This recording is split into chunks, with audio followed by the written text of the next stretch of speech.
छात्रों नमस्कार। आज हम बीए पार्ट फर्स्ट के प्रथम प्रश्न पत्र के तीसरे सेक्शन के अगले टॉपिक की चर्चा करेंगे। कल हमने बात करी थी primary and secondary sources of information, प्राथमिक एवं द्वितीयक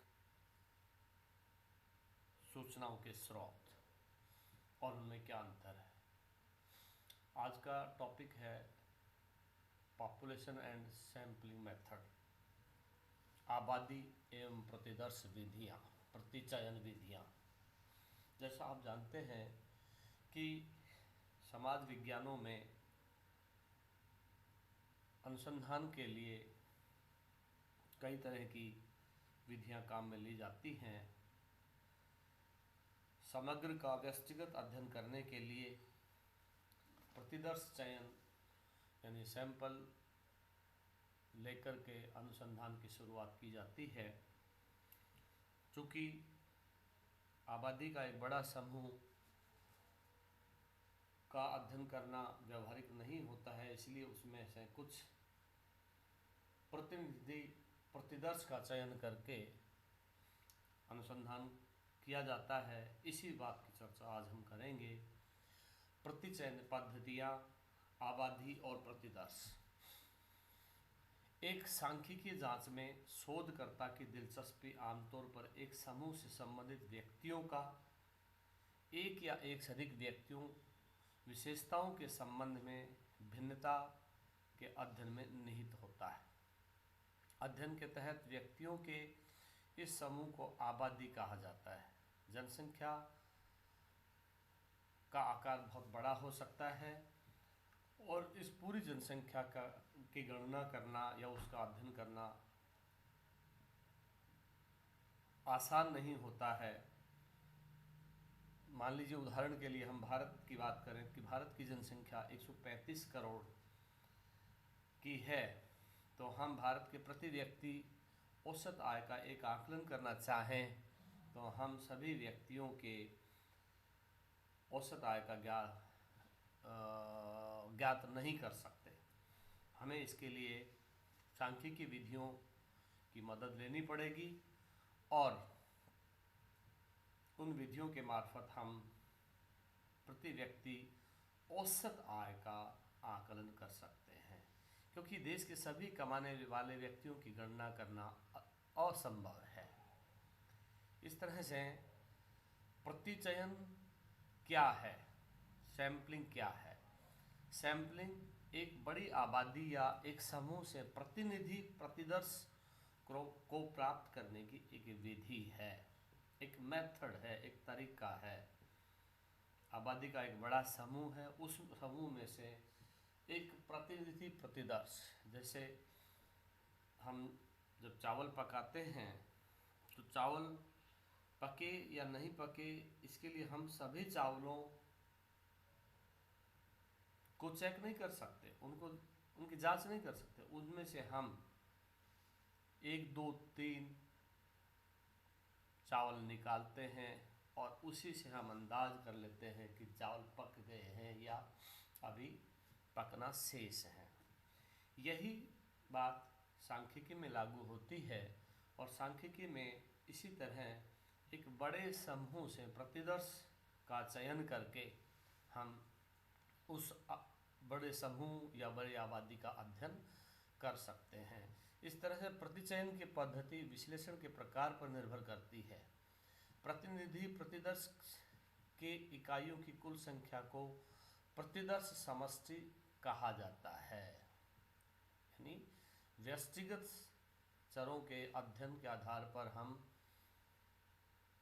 जब समग्र का अध्ययन करते हैं प्रतिदर्श के आधार पर, तो वो प्रतिदर्श समष्टि कहा जाता है।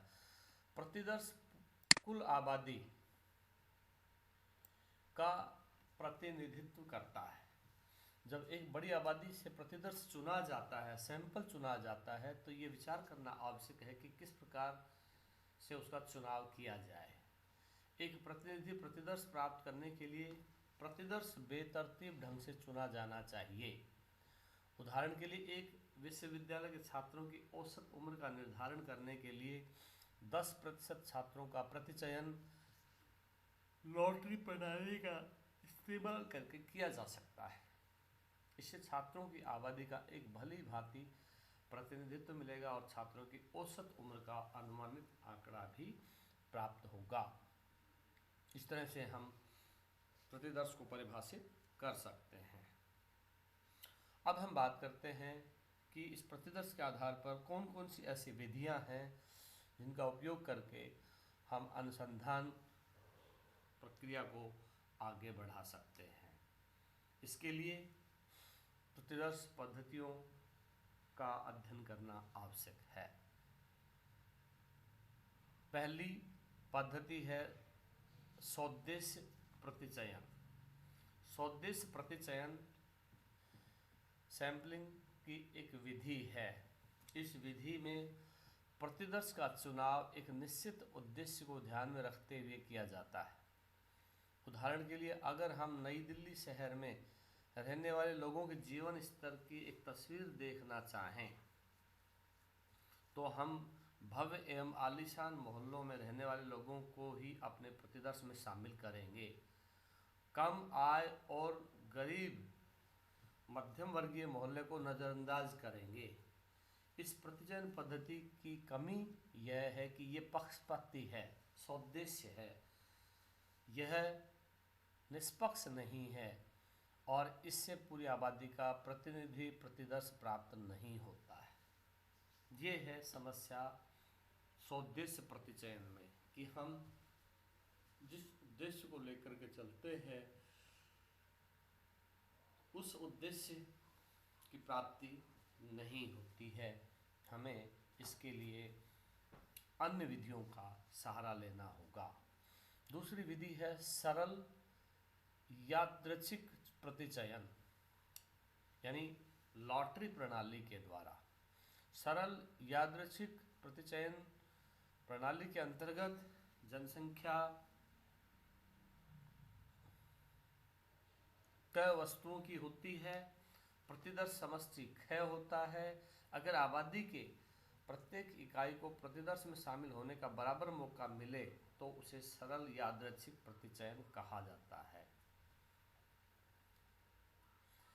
सरल यादृच्छिक प्रतिदर्श प्राप्त करने के कई तरीके हैं। एक लॉटरी प्रणाली है। दूसरे प्रक्रिया में आबादी के प्रत्येक सदस्यों को एक अद्वितीय संख्या दी जाती है, यानी सारी संख्याओं को एक टोकरी में रखा जाता है और अच्छी तरह से उन्हें मिला दिया जाता है। फिर कोई भी व्यक्ति उस टोकरी में हाथ डाल करके उसका एक पर्ची का चयन करता है और उस चयन के आधार पर जनसंख्या के सदस्यों को प्रतिदर्श में शामिल किया जाता है। अर्थात यहाँ हमने जनसंख्या को जैसे क वर्ग दिया और प्रतिदर्श समष्टि को ख वर्ग दिया, उस आधार पर सैंपलिंग मेथड की जांच की जा सकती है, उसका चयन किया जा सकता है। तीसरा है स्तरीकृत प्रतिचयन। स्तरीकृत प्रतिचयन में कुछ लक्षणों के आधार पर जनसंख्या को समूहों में बांटा जाता है। फिर प्रत्येक समूह के भीतर एक संभावना प्रतिदर्श का चयन किया जाता है। स्तरीकृत प्रतिचयन में समूहों को अलग अलग वर्गों में बांट लिया जाता है। उदाहरण के लिए मान लीजिए एक राष्ट्रीय सर्वेक्षण का आयोजन करना है और इस सर्वेक्षण में आबादी को भूगोल के आधार पर समूहों में विभाजित करते हैं, जैसे उत्तर, पूर्व, दक्षिण, पश्चिम। फिर प्रत्येक समूह के भीतर हम यादृच्छिक ढंग से प्रतिदर्श का चयन कर सकते हैं, यानी आबादी को 4 विभागों में बांटते हैं। उसके बाद में उस के अंतर्गत यादृच्छिक चयन जो लॉटरी पद्धति को काम में लेकर के प्रतिदर्श का चयन कर सकते हैं। व्यवस्थित यादृच्छिक प्रतिचयन, अगला जो सैंपलिंग मेथड है, व्यवस्थित यादृच्छिक प्रतिचयन में हम आबादी के हर सदस्य को की एक सूची बनाते हैं। सूची से हम यादृच्छिक ढंग से आबादी सूची के पहले कई इकाइयों का चयन करते हैं। इसके बाद हम सूची से हर प्रत्येक क तत्व का चयन करते हैं। प्रत्येक क तत्व वाले पर प्रतिदर्श का चयन बराबर नहीं होता, इसी कारण व्यवस्थित यादृच्छिक प्रतिचयन से अलग होता है। व्यवस्थित यादृच्छिक प्रतिचयन यादृच्छिक प्रतिचयन से अलग होता है। प्रतिचयन और डेटा संग्रहण। अब हम बात करते हैं कि प्रतिदर्श के ऊपर बताए गए 4 अलग अलग मेथड्स के आधार पर डेटा संग्रहण का रिसर्च में क्या योगदान होता है। अच्छे डेटा संग्रहण के लिए ज़रूरी है कि एक वेल डिफाइंड प्रतिदर्श पद्धति को अपनाया जाए और डेटा को समय क्रम के अनुसार रखा जाए।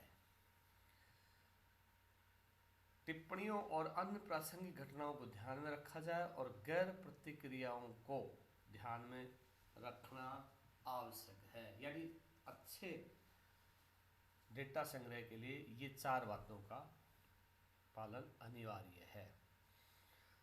प्रतिदर्श के आधार पर अनुसंधान को आगे बढ़ाया जाता है और उस अनुसंधान के बाद दूसरी अनुसंधान की पद्धतियों के सहारे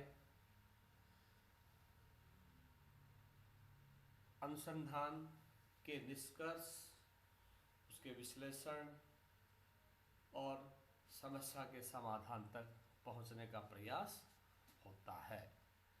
इस तरह से सांख्यिकी में सैम्पलिंग मेथड और आबादी के सिद्धांत के आधार पर अनुसंधान को बढ़ावा दिया जाता है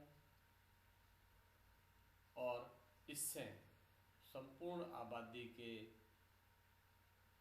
बारे में सैम्पलिंग मेथड के सहारे, सैम्पलिंग मेथड्स पद्धतियों के सहारे अलग अलग घटकों का अलग अलग आधार पर अध्ययन किया जाता है, लेकिन यह अध्ययन औसत के आधार पर होता है, न कि समष्टिगत या समष्टि के आधार पर। आज के लिए इतना ही। बहुत बहुत